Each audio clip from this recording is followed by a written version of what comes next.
안녕하세요. 저는 서울에 사는 40대 여자입니다. 매일 듣기만 하다가 주변에서 저도 제보 한번 해보라고 하길래 이렇게 제보를 하게 되었어요. 바로 저와 신우의 내용인데요. 제가 인생을 살면서 만났던 사람 중에 가장 지독한 사람은 바로 신우였어요. 신우는 첫 만남부터 예사롭지 않았던 기억이 나요. 그 전에 남편과 저는 똑같은 직장에서 만나게 되었습니다. 저는 어렸을 때부터 굉장히 내성적이고 조용한 성격이었는데요. 이런 성격 때문에 저는 살면서 피해를 보는 일도 되게 많았어요. 그래서 대학생 때부터 일부러 성격을 바꿔보려고 먼저 다가갔던 적도 있었지만 정말 진짜 제 성격이 아니니까 너무 힘들더라고요. 억지로 밝은 척을 하는 게 얼마나 힘들던지 집에 와서 매일 한숨을 쉬었던 기억이 나요. 그리고 저는 오빠가 두 명이 있어요. 오빠 두 명이 저를 엄청나게 예뻐했기 때문에 제가 굳이 나서지 않아도 되는 일들이 많았어요. 집에서 정말 사랑을 많이 받고 자랐습니다. 특히 부모님이 제가 늦둥이 막내딸이라고 모든 것을 다 해주셨거든요. 아빠는 말할 것도 없고 엄마는 제가 유일한 동성이라 정말 제가 느낄 정도로 편애하셨어요. 물론 우리 집에선 엄마가 저를 편애한다고 아무도 뭐라고 할 사람도 없었고요. 이런 분위기에서 자랐기 때문에 저는 평생을 수동적으로 살아왔어요. 가만히 있어도 알아서 제가 필요한 것들을 해줬기 때문이에요. 제가 이렇게 말하는 이유는 다 신우랑은 정반대였다는 것을 알리기 위함이에요. 아무튼 남편하고는 직장 동기로 만나게 되었어요. 대학생 때 저는 남들이 다 하는 연애를 해보지 못했어요. 그래서 꼭 직장에 들어가면 연애를 하고 싶었어요. 그렇게 들어간 회사는 신입사원 연수를 길게 했었거든요. 연수원에서 만났던 남편은 굉장히 자기 주장이 강한 사람이었어요. 조용한 저는 외향적인 남편을 보고 반했던 것 같아요. 하지만 소심한 성격 때문에 먼저 다가가지는 못했어요. 그렇게 1년을 뒤에서만 바라보던 기억이 나요. 우연히 부서 이동을 하게 되는 과정에서 마주치는 기회가 많아졌고, 그대로 사귀게 되었습니다. 저야 뭐 무난하고 조용한 사람이라 남편과의 연애에서 싸울 일은 딱히 없었어요. 남편은 그런 제 성격이 좋았다고 하고요. 그렇게 몇 년이 지나니까 나이가 들어가서 결혼 적령기가 되었어요. 저와 남편은 서로가 좋았고 또 오래 만나기도 했고 무엇보다 같은 직장이니까 서로가 서로와 결혼하고 싶어 했어요. 친정집에 먼저 인사를 갔었어요.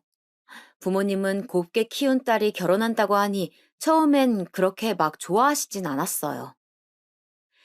시댁이 경제적으로 부유하지도 않았었거든요. 그렇다고 부족하진 않았지만 우리 집이 상대적으로 넉넉하니 그랬던 것 같아요. 하지만 남편의 인성이 좋고 직장도 저랑 같으니까 나중에는 허락하셨어요. 오빠들도 제가 누구와 결혼할지 너무 궁금해했어요. 부모님 몰래 따로 만나기도 했을 정도로요. 우리 집의 인사는 무사히 잘 마쳤고 이제 시댁에 인사 갈 일만 남았을 때 남편이 저에게 말했어요. 자기야, 내가 여동생 있다고 말했었지? 근데 얘가 좀 특이해. 그렇게 나쁜 애는 아니야. 아마 새언니 들어온다고 신나서 좀 들떴을 수도 있는데 너무 나쁘게 보지는 말아줘. 남편은 부모님보다 시누이에 대해 저에게 먼저 알려주었어요. 남편에게 여동생이 있다는 사실은 당연히 연애 때 들어서 알고 있었어요. 특별했던 점은 신우는 이미 결혼했다는 점이에요. 신우는 대학생 때 같은 과 오빠랑 사고를 쳐서 결혼했다고 들었어요. 이미 아기까지 있다고 저는 들어서 알고 있었죠. 그리고 저는 신우와 친하게 지내고 싶었거든요. 왜냐하면 제가 오빠만 두 명이라 어릴 때부터 언니나 여동생을 그렇게 가지고 싶었어요. 오빠들이 워낙 잘해준 것은 맞지만 그것과 별개로 저도 동성 자매가 있으면 얼마나 좋을까 항상 생각했었거든요. 실제로 제 친구 중 자매인 애들은 나이가 들수록 더 친하게 지내더라고요. 다행히 오빠들이 결혼하면서 저도 새언니들이 생겼어요. 새언니들은 워낙 친절하고 착해서 저에게 잘 대해주었어요. 저도 다 커서 언니들이 생긴 게 너무 기뻤죠. 소심한 성격에도 불구하고 제가 먼저 언니들에게 다가가곤 했어요. 덕분에 언니들과 오빠들 빼고 우리끼리 만나서 여행도 갈 정도로 저희는 친하게 지냈어요. 자매가 있다면 이런 기분일까 생각이 들 정도로 정말 가깝게 지냈죠. 그래서 저보다 어린 신우가 있다는 사실은 저에게 정말 기쁜 소식이었어요. 만나기도 전에 신우와 친하게 지낼 생각에 들떴었죠. 시댁에 인사하러 가기 전에 남편과 시부모님 선물을 사러 백화점에 갔었어요. 거기서 저는 시부모님 선물도 선물이지만 신우 선물을 정말 고민하고 골랐던 기억이 나요. 유명 화장품 브랜드에서 고가의 기초 제품을 골랐었어요. 새언니들한테도 물어보고 직원들한테도 몇 번이나 물어보며 결정했던 제품이었어요. 그렇게 시댁에 인사하러 갔던 첫날, 신우이를 처음 봤어요. 그런데 안녕하세요 인사하는데 제 인사를 안 받아주는 거예요. 못 들었나 보다 생각하며 시부모님과 정답게 인사를 나누었어요. 시부모님은 정말 좋으셨어요. 남편이 시아버지 성격을 쏙 빼닮았더라고요. 정말 시원시원하시고 호탕하셨죠. 이런 집안과 결혼한다니 정말 다행이라고 생각하고 있었어요.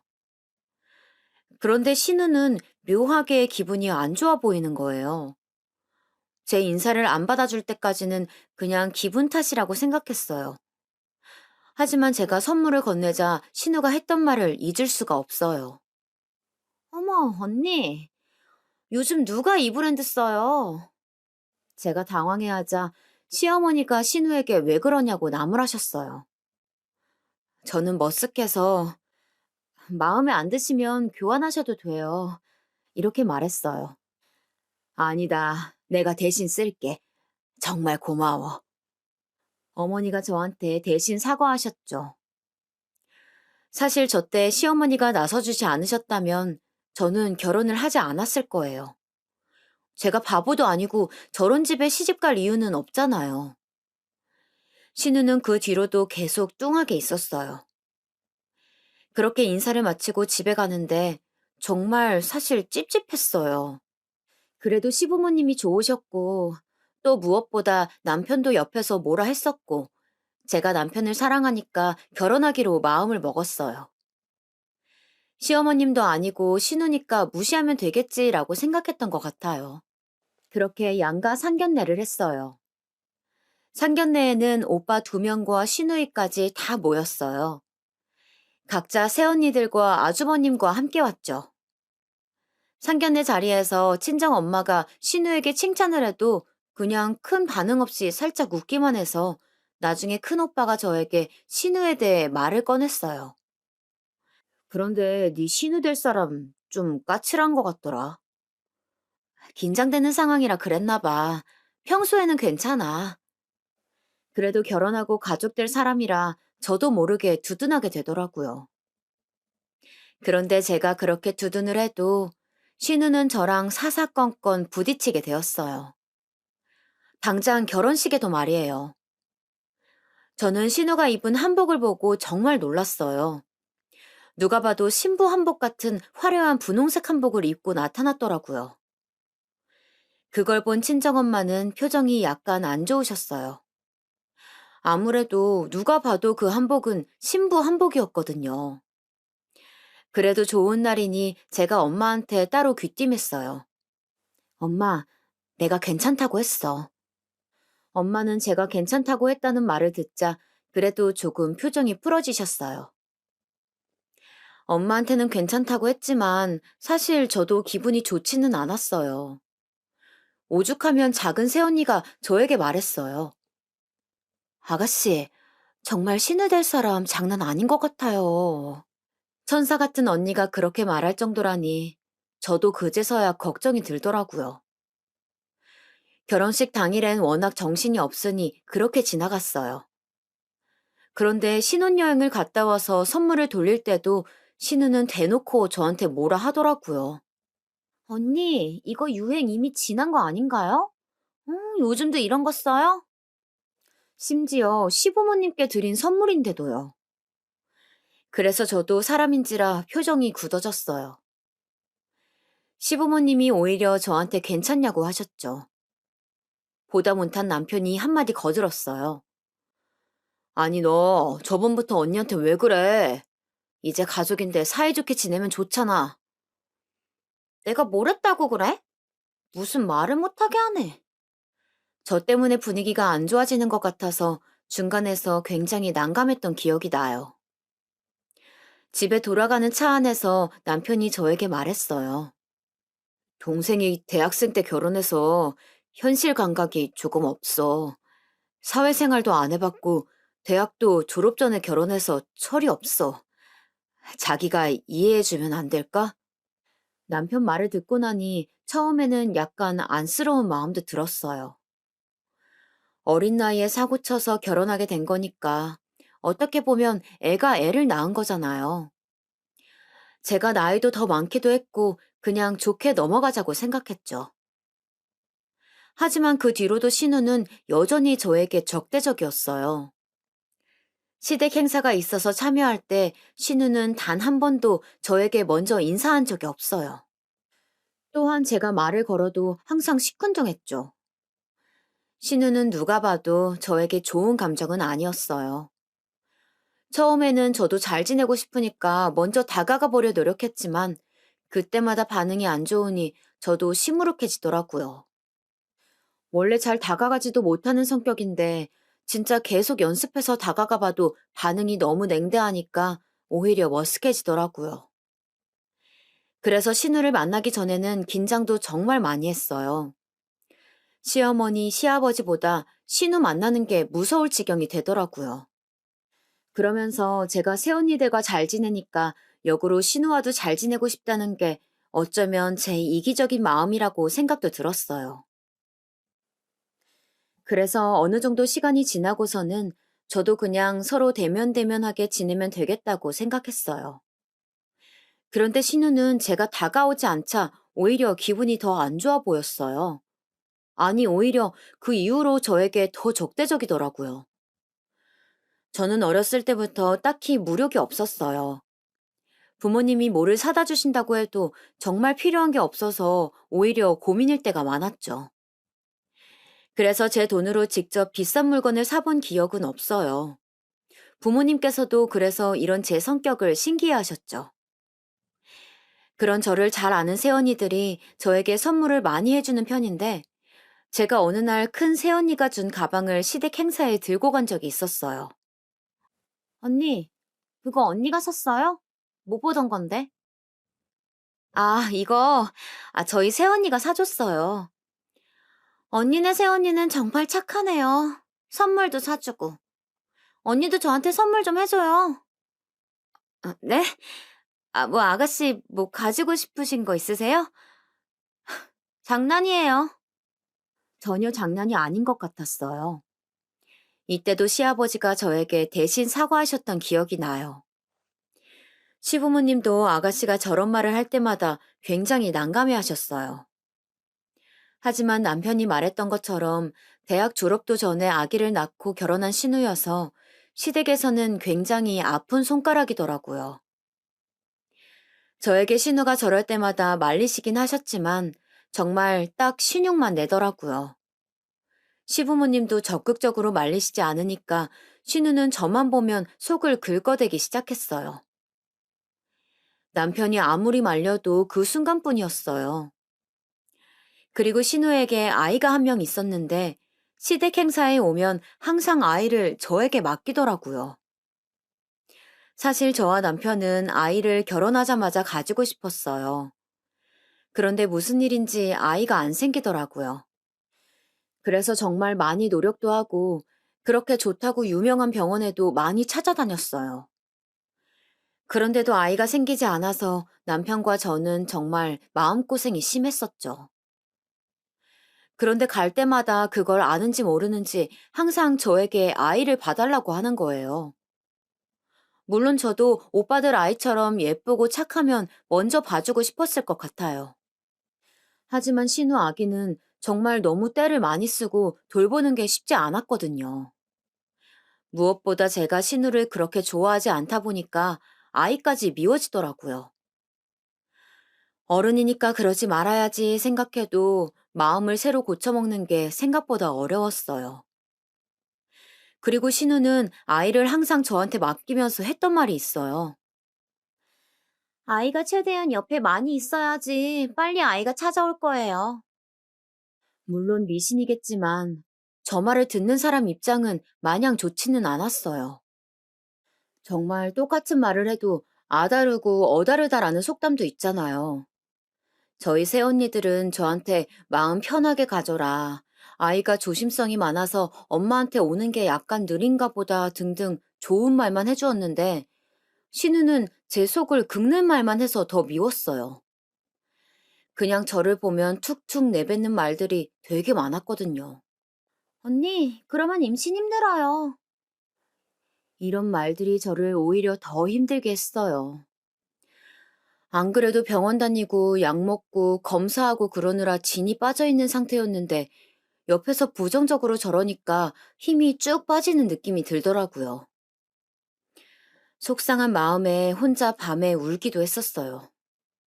되게 애매했던 것은 그 말에 제가 발끈하면 제가 더 이상해지는 그런 일들이 많았어요. 그래서 신우를 만나게 되면 그 전날부터 머리가 아플 지경이 되었어요. 그래도 남편이 저에게 워낙 잘해주니까 그걸로 버텼던 것 같아요. 제가 직장에서 남편의 당당한 모습에 반했다고 했었잖아요.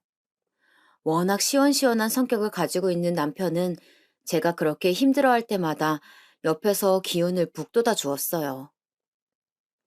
또한 남편은 저한테도 잘하고 저희 친정에도 정말 잘했어요. 제가 인정할 정도로 잘했고 저희 오빠들과도 잘 지냈죠. 제가 신우와 사이가 별로 안 좋은 것과는 별개로 남편은 저희 오빠들과 따로 만날 정도였어요. 제가 새언니들과 셋이 만나는 것처럼 남편도 오빠 두 명과 남자들끼리 만나더라고요. 그래서 신우가 아무리 저를 속상하게 해도 사실 그렇게 크게 타격을 받지는 않았어요. 그러나 아이가 안 생기자 날이 갈수록 저는 약간 예민해지게 되었어요. 저는 꼭 아이를 낳고 싶었고 남편도 그건 똑같은 마음이었거든요. 아무리 옆에서 마음을 편하게 가지라고 해도 저에게는 그 말이 와닿지 않았어요.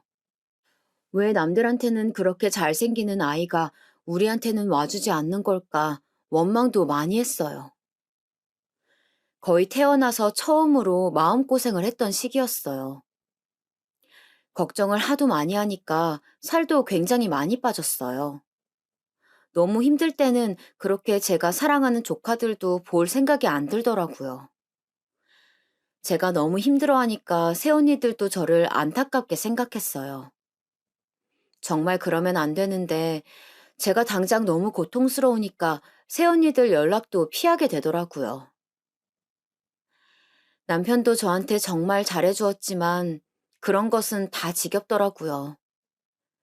마음이 불안하니까 아무것도 하지 못했어요. 심지어 그렇게 힘들게 들어간 회사도 그만두고 아이를 갖는 것에 오로지 집중하기 시작했어요. 좋다는 약은 다 먹어보고 병원도 정말 많이 바꾸었어요. 친정 부모님께서는 제가 너무 힘들어하니까 제주도에 가서 심신 안정을 하는 것이 어떻냐고 권유하셨어요. 저는 그게 좋을 것 같아서 남편과 상의하고 남편 휴가에 맞춰서 길게 내려갈 계획을 세우고 있었죠. 그냥 아기 생각을 하지 않고 조금 쉬고 싶더라고요. 그래서 정말 바다를 바라보며 쉴 계획이었어요. 그런데 그걸 제가 시어머니 생일 잔치에서 말해버린 거예요. 사실 비밀로 하는 것도 웃기잖아요. 그냥 정말 아무 생각 없이 했던 말이었는데 신우가 말을 꺼냈어요. 언니, 저 아기 낳고 한 번도 제주도 가본 적 없어요. 저랑 아기도 같이 가면 안 될까요? 저는 정말 깜짝 놀랐어요. 다행히 남편이 바로 받아쳤어요. 그게 무슨 말이야. 우리 쉬러 가는 건데 네가 따라오면 어떡해. 아니, 나랑 아기만 둘만 더 늘어나는 건데 그게 그렇게 방해가 돼? 아기 아빠는 어차피 바빠서 못 가. 저는 정말 곤란했어요. 그런데 이때는 시어머니도 딱히 신우를 말리지 않으시더라고요. 저는 그것도 정말 서운했어요. 남편만 계속 안 된다고 하고 신우는 가고 싶다고 난리였죠. 이 와중에 신우 남편은 시댁 행사에 나오지 않은 지 오래됐었거든요. 신우는 대놓고 저한테 계속 요구했어요. 언니, 저랑 아기랑 뭐 얼마나 방해된다고 그래요. 아니면 숙소만 제공해주면 따로 다닐게요. 저는 그냥 신우와 같이 가고 싶지 않았어요. 사실 신우도 신우지만 신우 아들이 정말 장난이 아니거든요. 저는 그렇게 시끄러운 아기는 처음 봐요. 오빠 두 명이 다들 아들만 있어서 아들 아기들을 저도 꽤 많이 봤다고 자부할 수 있는데요. 그런데도 신우 아기는 유별나게 산만했어요. 만약 신우 아들과 같이 가게 된다면 그건 여행이 아니고 고문일 것이 뻔했거든요. 저는 그래서 안 되는 건 안 된다고 얘기를 해야겠다고 생각하고 말했어요. 아가씨, 이번에는 정말 저희 쉬러 가는 거예요. 남편하고 둘이서 가는 게 좋을 것 같아요. 그랬더니 신우가 뭐라고 했는지 아세요? 언니, 마음 곱게 가져요. 그러니까 아기가 안 생기죠. 야! 남편이 소리쳤어요. 저는 정말 멍해서 아무 말도 하지 못했어요. 시어머니도 그제야 얘가 도대체 왜 이러냐고 화내시고 시아버지도 저에게 사과하셨죠. 하지만 이미 저 말을 들어버린 저는 너무 속상하고 슬퍼서 저도 모르게 눈물이 나왔어요. 제주도 같이 안 간 게 저런 말을 들을 정도로 잘못한 일인 건가요? 무슨 정신으로 집에 왔는지 모르겠어요. 남편은 옆에서 계속 빌기 시작했어요. 저는 친정 엄마 얼굴이 너무 보고 싶었어요. 하지만 제가 친정에 찾아가면 부모님은 더 슬퍼하실 것 같았어요. 그래서 그냥 혼자 계속 울었죠. 앞으로 제 얼굴 안 봐도 좋아. 진짜 아무리 그래도 너무한 것 같아. 남편이 앞으로 신우 얼굴을 보지 않아도 좋다고 했어요. 저는 정말 상처를 받을 대로 받은 채로 신우에게는 사과 한마디도 듣지 못했죠. 제주도도 정말 가고 싶지 않았어요. 하지만 안 가면 친정 부모님이 걱정할 게 뻔하니까 결국 갔어요. 예약도 다 친정 부모님이 해주셨거든요. 그래도 이왕 제주도에 갔으니 즐겁게 지내야겠다고 생각했어요. 최대한 아기 생각도 하지 않고 신우 생각도 하지 않으려고 노력했어요. 그냥 상처받은 마음을 치유하는 데 애썼죠. 그렇게 남편과 즐겁게 지내다 올라오게 되었어요. 그리고 남편과 많은 얘기를 했어요. 아기가 생기지 않으면 뭐 어떠냐는 말이었어요. 그냥 우리끼리도 행복하니까 됐다고 그런 얘기도 나왔어요. 그런데 여러분, 정말 거짓말처럼 제주도에 다녀와서 저에게도 드디어 아기가 생겼어요. 평소와 속이 너무 다르길래 뭐지 싶었거든요. 설마 하며 검사해봤더니 세상에 저에게도 아기 천사가 찾아왔다는 거예요. 사실 처음 알고서는 멍했던 것 같아요. 텔레비전이나 영화에서 보면 사람들이 막 기뻐서 울고 소리치고 그러잖아요. 그런데 저는 정말 처음 확인하고 멍했어요. 이게 현실인지 꿈인지 구분이 안 되더라고요. 사람이 이렇게 당황하면 꿈을 꾸는 기분이 들잖아요. 그래서 무작정 남편이 퇴근하기를 기다렸어요. 퇴근한 남편에게 보여주니까 남편도 굳더라고요. 잠시 후 남편이 울기 시작했어요. 남편이 우는 걸 보자 저도 그제야 현실로 돌아왔어요. 한참을 둘이 껴안고 울었어요. 저는 정말 살면서 그런 기분을 처음 느껴봤어요. 아직도 그때의 분위기가 생각이 나요. 그러고 가장 먼저 한 일은 저희 친정에 알리는 거였어요. 엄마, 할머니 된 거 축하해. 어머, 이게 무슨 일이야? 어머, 세상에. 엄마는 정말 난리가 나셨죠. 과묵하시던 아빠도 정말 기뻐하셨어요. 오빠들과 새언니도 자기 일처럼 너무 좋아했어요. 특히 작은 새언니는 소식을 듣자마자 울었어요. 이렇게 오랫동안 기다려온 아기가 생겨서 정말 기뻤어요. 남편도 시부모님께 알렸고 시부모님도 저에게 축하를 해주셨어요. 신우는 생각도 안 났어요. 그렇게 저는 임신기간 내내 과보호를 받으며 살았어요. 특히 친정에서 저를 정말 많이 챙겨주었어요. 제가 안 그래도 늦둥이 막내딸이라고 말했었죠. 저희 엄마가 정말 지극정성으로 저를 키우셨는데 제가 임신하니까 거의 우리 집에서 사셨어요. 저는 평생 들어본 적도 없는 진귀한 음식들을 가지고 오셨어요. 무슨 임산부 요가도 다니라고 하시고 황제 대접을 제대로 받았었죠. 그리고 정말 놀라웠던 점은 제 아이가 딸이라는 사실이었어요. 저와 남편은 사실 성별은 크게 상관이 없었거든요.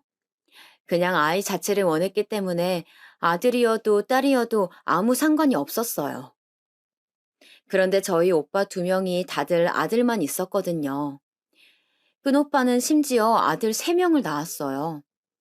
작은 오빠는 아들이 두 명이었고요. 저는 조카가 다섯 명 다 아들이었던 거죠. 그래서 친정에서는 다 같이 모이면 독수리 오형제라고 부르기도 했었어요. 아들 손주만 여러 명인 우리 집에 딸이라니 정말 난리가 났어요. 친정 부모님은 대놓고 너무 좋아하셨어요. 특히 친정엄마는 너무 행복하다고 우셨죠. 그리고 새언니들도 자기들은 아들밖에 없다고 너무 기대된다고 저보다 더 설레했어요. 오빠들도 정말 좋아하고 우리 집에선 그냥 대놓고 제가 아이를 가진 후로는 축제였어요. 그렇게 임신 기간이 지나고 출산을 하게 되었어요. 아, 신우는 임신 기간 동안 단 한 번도 보지 않았어요. 남편이 알아서 신우와 만나지 않게 조절을 잘 해주었거든요. 시부모님도 저에게 신우 얘기를 꺼내지 않으셨어요. 덕분에 아주 편하게 태교를 했죠. 그렇게 딸을 출산하고 친정에 산후조리를 하려고 가게 된 첫날, 저는 정말 깜짝 놀랐어요. 주차장에 내렸는데 엄마가 저를 어느 벤츠 앞으로 데려갔어요. 친정엄마가 제 출산을 누구보다 좋아하시고 기다리셨던 것은 잘 알고 있었어요. 하지만 엄마가 저한테 벤츠를 사줄 거라고는 전혀 예상하지 못했었어요. 저는 처음에 엄마가 새로 사신 차인 줄 알았어요. 우리 딸, 손녀 낳느라 너무 고생 많았어. 엄마가 너를 처음 낳았을 때가 생각이 난다. 정말 너무너무 행복해. 이제 아이 키우면서 아이 데리고 어디 다닐 때도 많을 텐데, 벤츠는 선물이야. 엄마, 이게 다 뭐야? 나 너무 놀랐어. 아이 힘들게 가지느라 정말 고생 많았어, 우리 딸. 마음고생했던 것만 생각하면 눈물이 나와. 이제 다 잊고 새 출발하자, 우리. 진짜 엄마한테 정말 고마웠어요. 엄마가 저를 예뻐하시고 우리 딸의 탄생을 누구보다 기다리셨던 것을 알고 있었지만 이렇게 벤츠를 선물해 줄 줄은 몰랐거든요. 그렇게 저는 황제처럼 친정에서 산후조리를 했어요. 오빠들도 새언니 두 명도 찾아와서 많이 도와주었어요. 산후조리가 끝나고 남편과 집으로 돌아갔는데 시부모님에게 연락이 왔어요. 아기가 보고 싶다는 연락이었죠. 그런데 남편이 저한테 조심스럽게 말하더라고요. 여보, 당신만 괜찮으면 동생도 와도 될까? 동생이 엄마 통해서 연락이 왔어. 자기도 아기가 보고 싶다고 했대. 사과 한마디 듣지 못했지만 이상하게 아기를 낳고 나니까 저도 많이 유해지더라고요. 아이를 출산하고 육아를 하면서 느낀 건데, 신우도 참 어린 나이에 힘들었었겠다 생각했어요. 그래서 일단 알겠다고 했어요. 그렇게 시부모님과 신우가 우리 집으로 오게 되었어요. 신우는 아이도 데려왔어요. 시부모님들은 아이를 정말 예뻐하셨어요. 신우 아이도 아들이었거든요.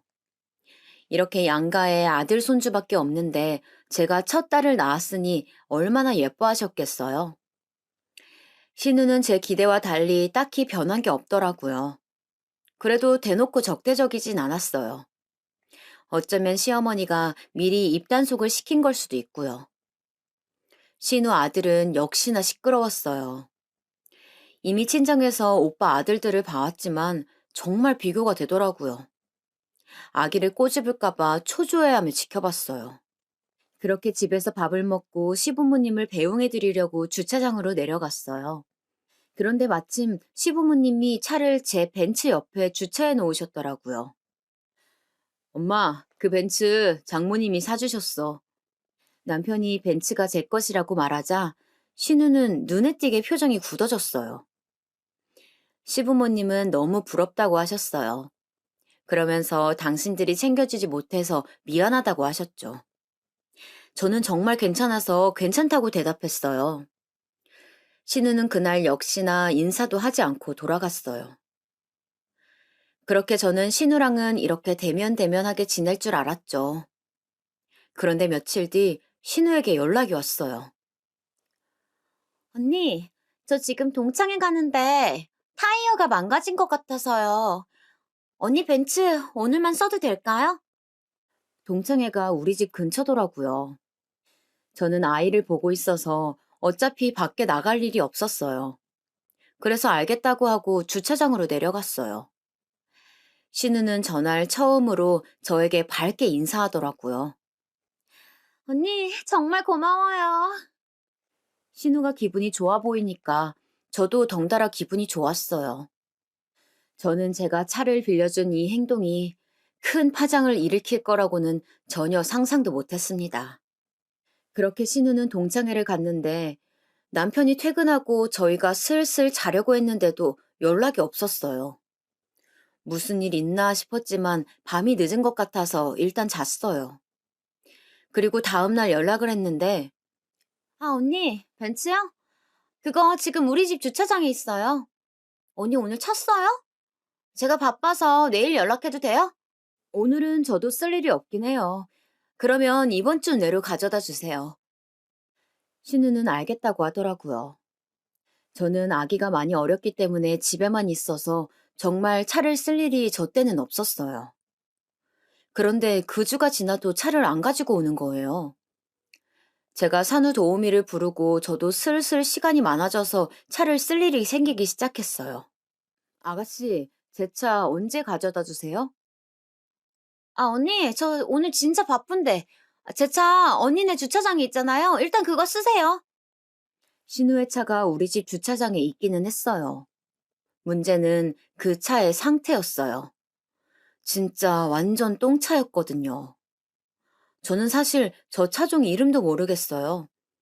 굉장히 오래된 차라는 건 알아요.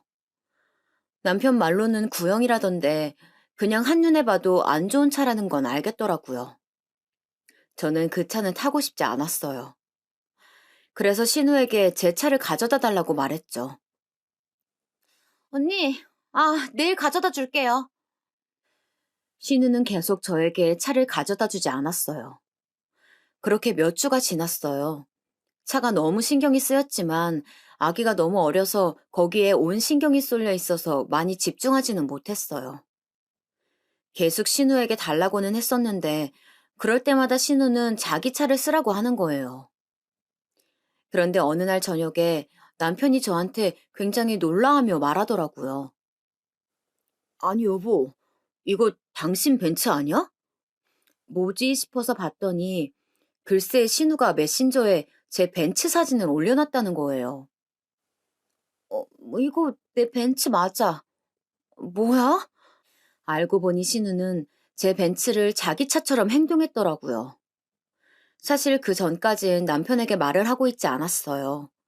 남편은 남편 차가 따로 있었고, 동창회 갈 때 빌려준 것은 알고 있었지만, 당연히 다시 돌려받은 줄 알고 있었대요.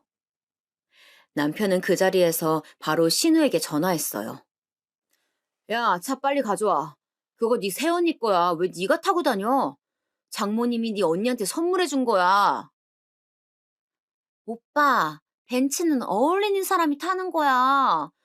내가 어리고 예쁘니까 벤츠는 내가 타는 게 맞는 거지. 저도 옆에 있어서 들었는데 정말 어이가 없더라고요. 아가씨, 제 차 돌려주세요. 언니, 되게 섭섭하게 말하네요? 일단 차 급하시면 제 차 쓰시면 되잖아요. 저번에는 마음껏 쓰라고 하더니 저한테 왜 이러세요? 여러분, 저는 저 말을 듣고 정말 어이가 없었어요. 저는 단 한 번도 마음껏 사용하라는 말을 해본 적이 없어요. 신우는 마치 자기가 피해자인 척 말을 술술하기 시작했어요. 누가 들으면 정말 제가 줬다가 뺏는 줄 착각할 수도 있을 것 같았어요. 옆에서 듣던 남편도 어이가 없었는지 자기가 당장 가져오겠다고 하고 나갔어요. 저도 따라가고 싶었지만 아이가 있어서 그냥 집에 있었죠. 그런데 잠시 후 남편에게 연락이 왔어요. 아니, 여보, 나 지금 너무 황당해. 얘 지금 우리 본가로 갔어. 네. 신우는 그대로 벤츠를 끌고 시댁으로 갔다고 하더라고요. 아니나 다를까 시어머니에게 연락이 왔어요. 세아가 밤늦게 정말 미안하다. 그런데 얘가 울고불고 난리가 났네. 이게 무슨 일이니? 신우가 시댁에 쳐들어가서 울고 있다는 거예요. 정말 울고 싶은 사람이 누구였는데요. 어머님도 아시잖아요. 그 벤츠 친정엄마가 제 출산 선물로 사주신 거예요. 언니가 저보고 타고 싶을 때 마음껏 타라고 했으면서 지금 와서 왜 그래요? 나 진짜 너무 억울해요. 신우 목소리가 들렸어요. 저는 정말 미치고 팔짝 뛸 지경이었어요.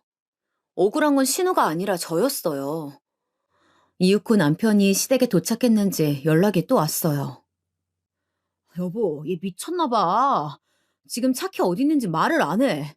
아, 나 억울해. 신우는 뭐가 그렇게 억울한지 계속 통화하는 옆에서 억울하다고 난리더라고요.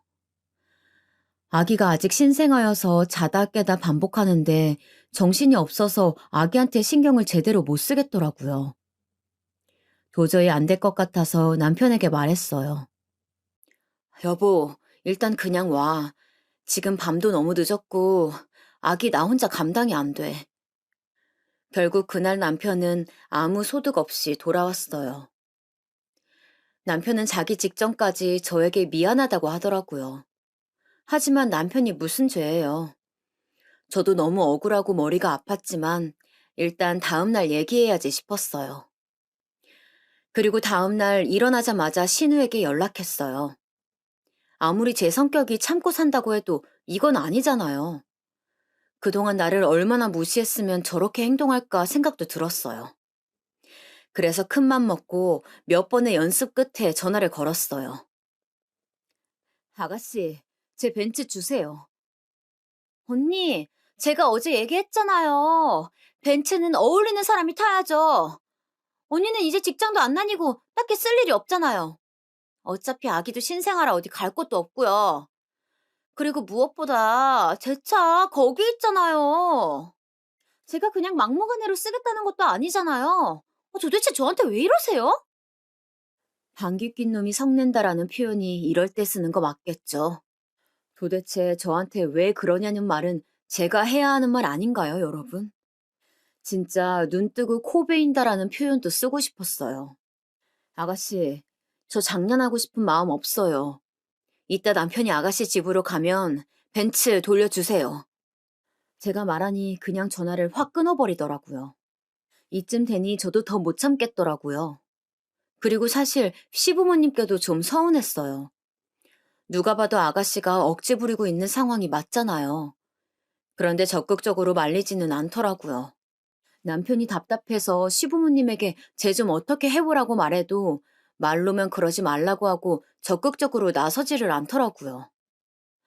오히려 시어머님은 조금 얄미웠던 게 제 성격 알잖아. 어린 나이에 아이 낳고 고생 많았는데 요즘 그래도 좀 신나 보여서 엄마는 좋게 봤어. 누가 보면 대학생 때 아이 낳는 걸 누가 억지로 그렇게 시킨 줄 알겠어요.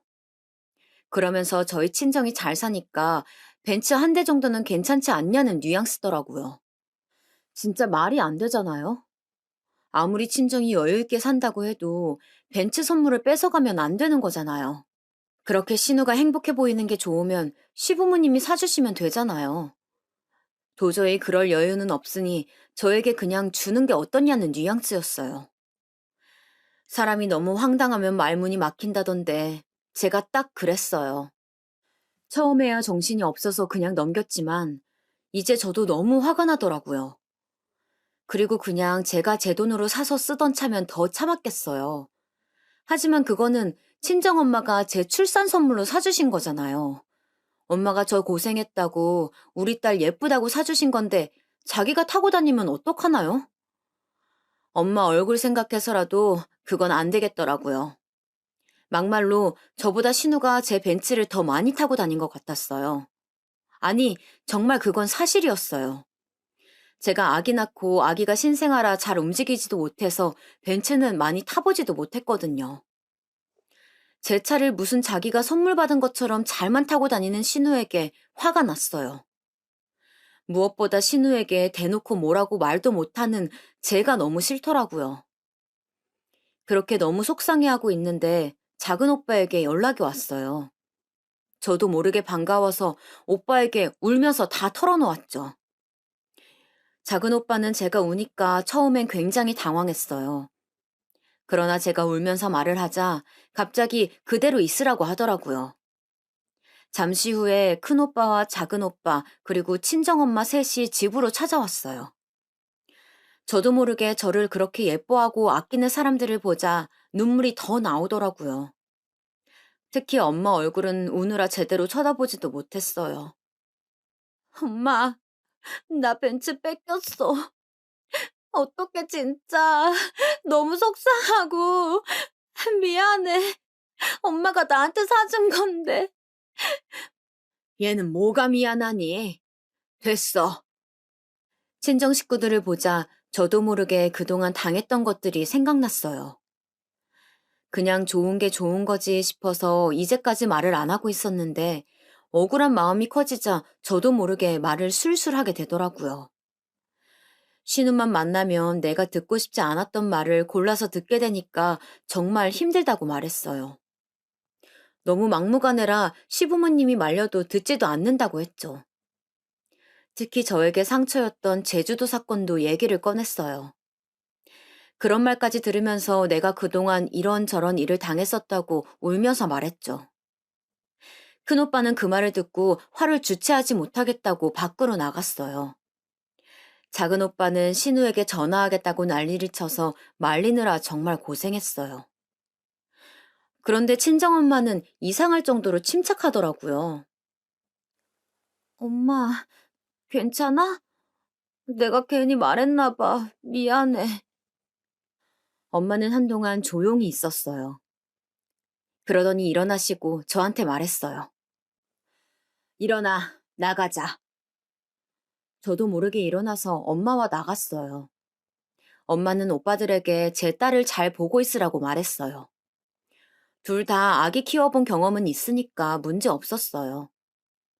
저는 엄마가 어디를 가는지도 모르고 따라 나섰어요. 그렇게 저희가 도착한 곳은 백화점이었어요. 엄마는 명품관 쪽으로 바로 가셨어요. 그러더니 당신 옷은 사지도 않고 제 옷만 사기 시작하는 거예요. 그것도 누가 봐도 명품 로고가 크게 박힌 옷들로요. 저는 평소에 이런 옷들은 사지도 않거든요. 엄마는 매장에서 가장 명품 로고가 제일 크고 화려한 옷들만 골라서 저를 입혔어요. 엄마, 왜 그러는 거야? 잔말 말고 입어. 뭐? 벤츠에 어울리는 사람? 엄마는 한참을 제 옷을 골라주었어요. 그렇게 저는 머리부터 발끝까지 명품으로 치장한 채로 백화점을 나섰어요. 사실 살면서 이런 경험은 처음이라 어색했죠. 저는 명품에 정말 관심 자체가 없었거든요. 차에 올라타자 엄마가 저에게 말했어요. 주소 찍어. 네 시누이 집. 네. 저희는 그렇게 신우 집으로 바로 가게 되었어요. 신우는 제가 말도 없이 쳐들어오자 굉장히 불쾌했어요. 저희 엄마를 봤어도 인사 한 번 안 하더라고요. 말도 없이 이렇게 찾아오는 게 어딨어요. 볼멘 소리로 말하더라고요. 말도 없이 차를 가져가는 것은 괜찮고요? 엄마가 대신 말했어요. 신우는 멈칫하더니 어른을 상대로 삿대질을 하며 말하더라고요. 아니 진짜 제가 벤츠를 뺏어갔어요? 잠시 빌린 거잖아요. 가족끼리 차 빌려주는 게 뭐가 문제라고 이렇게 찾아와서 난리를 쳐요? 언니도 정말 너무하네. 오빠 보고 말해도 안 되니까 지금 엄마 불러온 거예요? 이봐요. 정신 차려요. 벤츠는 내가 내 돈으로 우리 딸한테 사준 거예요. 분수에 맞게 살아야지. 지금 뭐 하는 거예요? 당신 오빠 신혼집도 우리 집에서 마련해줬는데 사람이 양심이 있어야지. 그렇게 당당하면 지금 당신 부모도 불러. 신우가 한 가지 착각한 게 있어요. 제가 성격이 내성적이고 조용하다고 우리 친정 식구들도 내성적이라고 생각했나 봐요. 하지만 절대 아니에요. 특히 친정엄마 성격은 정말 불이에요. 원래도 자기 주장 강하시고 절대 어디 가서 손해보는 일 당하시지 않는 분이지만 저랑 관련되는 일이면 더욱 그러신 편이에요. 제 물러터진 성격을 제일 답답하게 생각하시는 분이 바로 제 친정엄마예요. 신우는 상대를 골라도 제대로 잘못 골랐어요. 신우는 친정엄마와 대화를 해보더니 말로 이길 것 같지 않으니 자기 부모를 부르더라고요. 시부모님을 기다리며 저는 중간에서 아무 말도 못하고 남편한테 말을 전했어요. 자기야, 지금 난리 났어. 엄마가 벤츠 가져간 거 알았어. 지금 다 아가씨 집에 모여 있어. 제가 말하자 남편은 퇴근하고 바로 신우 집으로 온다고 했어요. 그렇게 신우 집에 다 같이 모이게 되었어요.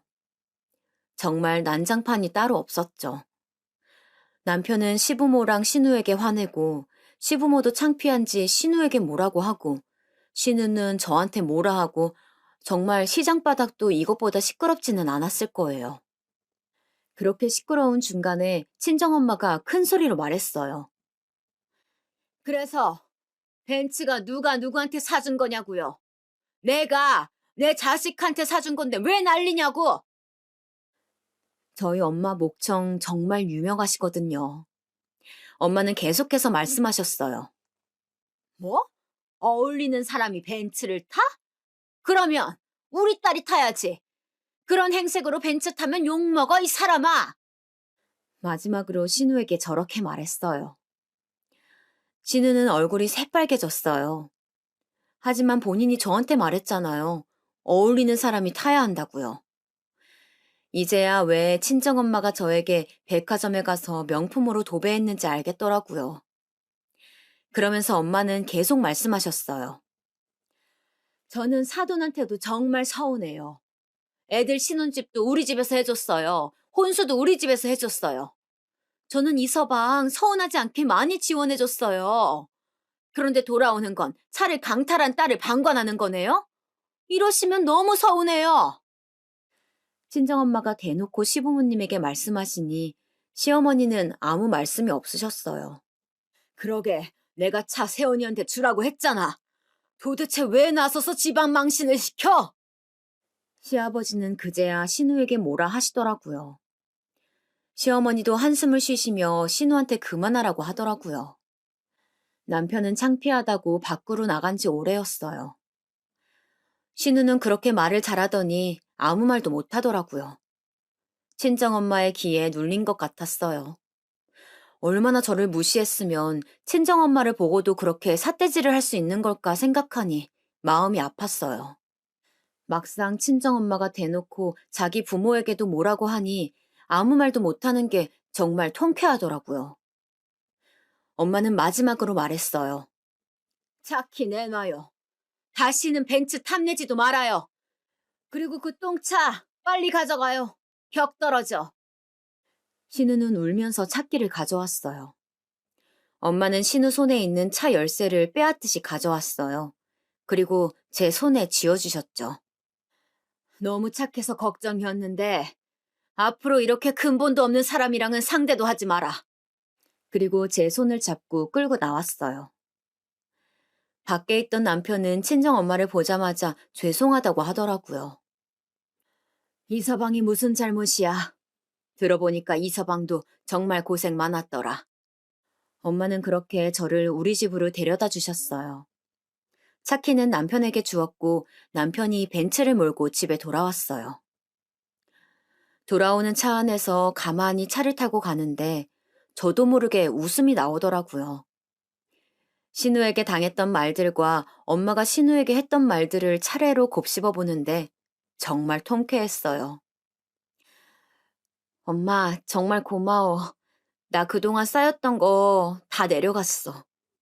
저는 진심으로 엄마에게 고마웠어요. 내가 너 그런 소리 들으라고 결혼시켰니? 그동안 왜 참았어? 엄마 속상할까 봐 그랬지. 나는 네가 또 가만히 듣고 있었던 게 더 속상해. 앞으로 이런 일이 있으면 말해. 내가 아주 지구 끝까지 쫓아가서 없애줄 거야. 저 말을 듣는데 저도 제 딸한테는 이런 엄마가 되어주어야겠다고 생각했어요. 엄마를 생각하면 이렇게 든든한 마음이 들게끔 하고 싶었어요.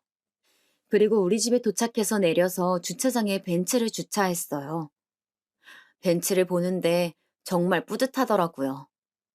원래부터 내 거였는데 이제 앞으로 잘 타고 다녀야지 생각하며 벤츠 문을 열었는데 여러분, 저 정말 깜짝 놀랐어요. 아니, 벤츠 내부가 완전 신우 아들 사진으로 도배가 되어 있는 거예요. 아주 그냥 자기 차였더라고요. 신우 아들 사진이 여기저기에 있고 차 안은 완전 쓰레기장이었어요. 신우가 얼마나 보여주기에 진심인지 알게 되더라고요. 각종 영수증이나 쓰레기가 나뒹굴고 트렁크 안에도 신우 아들의 물건들이 많았어요. 차 뒷좌석에는 신우 아들 장난감이 굴러다녔어요. 심지어 아이 카시트까지 있더라고요. 정말 신우는 제 차를 잠시 빌려간 게 아니고 자기 차라고 생각했던 것 같아요. 그러지 않고서야 저럴 수가 없겠더라고요. 남편은 자기가 대신 치우겠다고 저보고 올라가라고 하더라고요. 저도 보고 있자니 머리가 아파서 집으로 올라갔어요. 아이는 오빠들이 보고 있더라고요. 오빠들을 보자 웃음이 나와서 상황 설명을 하기 시작했어요. 오빠들은 제 얘기를 듣더니 정말 엄마 성격 어디 안 간다고 웃더라고요. 그렇게 상황은 마무리가 되는 줄 알았어요. 그런데 여기서 가만히 있을 신우가 절대 아니죠. 남편이 다음날 신우에게 똥차를 가져다 주러 갔대요. 그런데 신우가 남편 보고 또 소리를 질렀다고 하더라고요. 다시는 내 얼굴 볼 생각하지 마. 그랬다던데 남편은 거기다 대고 그래, 좋아. 라고 했다고 하네요. 정말 제 남편이지만 듣고 얼마나 웃었는지 몰라요. 신우는 남편이 그렇게 대답할 줄 몰랐나 봐요. 당황하더니 당장 자기 눈앞에서 사라지라고 했더래요. 남편은 저에게 신우는 이제 신경 쓰지 말라고 했어요. 사실 저도 시댁 식구니까 걱정했던 것은 사실이에요. 하지만 남편이 저렇게 나와주니 내심 고맙더라고요. 그렇게 아무 일 없다는 듯 시간이 지나서 명절이 되었어요. 그동안 시댁 식구들에게 연락은 딱히 오지 않았어요. 할 말이 있으면 남편 통해서 서로 했죠. 조용히 지내다 추석이라 시댁에 갔는데 시어머니가 저한테 먼저 얘기를 꺼내시더라고요. 저번 일은 나도 미안하다. 사실 제가 어릴 때 아이를 낳아서 혼자 기르는 것 보고 내가 마음이 많이 아팠어. 머리로는 저러면 안 된다고 생각했지만 본인이 너무 행복해하니까 말릴 수가 없더라고. 시어머니가 저렇게 말씀하시는데 사실 시어머니 잘못은 없잖아요. 아무리 가족이라 해도 생각이 똑같을 수는 없으니까요. 저도 그냥 겉으로는 그래서 괜찮다고 했어요. 사실 친정엄마가 시댁 가기 전에 전화로 말했어요. 딸, 만약 시댁에서 너 곤란하게 하면 엄마한테 당장 전화해. 엄마 대기하고 있을게. 엄마가 저렇게 말해주니까 정말 고마웠어요. 이렇게 벤츠 사건은 끝이 났어요. 신우는 저 뒤로 저한테 직접적으로 뭐라고 말한 적은 없어요. 아마 뭐라 하고 싶어도 저희 엄마가 어떤지 너무 잘 아니까 뭐라 하지도 못할 거예요. 저 사건 이후로 신우하고는 애초에 잘 안 마주치기도 했어요. 남편이 알아서 제가 못 만나게 하더라고요. 그리고 어쩔 수 없을 때 마주쳐도 예전처럼 스트레스 받으며 만나지 않아요. 신우도 저에게 함부로 하지 못하고 저도 이제 별 관심도 없어요. 저는 이번 기회로 엄마가 얼마나 든든하게 느껴졌던지 한동안은 엄마 얼굴만 봐도 웃음이 나왔어요. 그리고 엄마가 사주신 벤츠는 아주 잘 타고 있어요. 친정엄마가 애초에 제가 아기 키우면서 여기저기 다닐 기회가 많이 생길 거라 사주신 거라고 했잖아요. 그 말이 정답이더라고요. 요즘 아기 데리고 이곳저곳 많이 다니는데 정말 즐거워요. 제가 새언니 2명과 친하다고 했잖아요. 아기 데리고 친정엄마까지 다 같이 놀러 다니는데 이런 게 행복이구나 싶었어요.